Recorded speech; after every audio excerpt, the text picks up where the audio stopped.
Hello, Dasara holidays ఇచ్చేసారు కదా, పిల్లలు ఇంట్లోనే ఉంటున్నారు.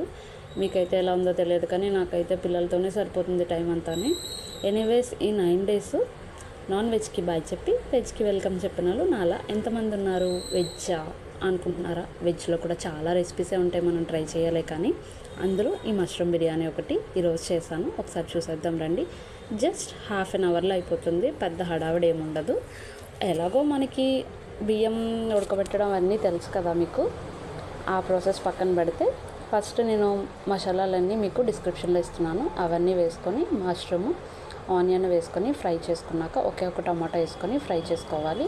అందులోనే మనం అల్లం వెల్లుల్లి పేస్ట్, కారం, మసాలాలన్నీ వేసుకొని, మసాలాలు అంటే మసాలా పౌడర్స్ ఏంటి, ధనియాలు, జీలకర్ర, గరం మసాలా వేసుకొని ఫ్రై చేసుకొని, కర్డ్ వేసుకొని ఫ్రై చేసుకొని, మనం రైస్ ఉడకబెట్టుకున్నప్పుడు వాటర్ వస్తుంది కదా, అది కూడా కొంచెం వేసుకొని పక్కన పెట్టుకొని, ఉడకబెట్టుకున్న రైస్ని తీసి అందులో మనం స్ప్రింకిల్ చేయాలి.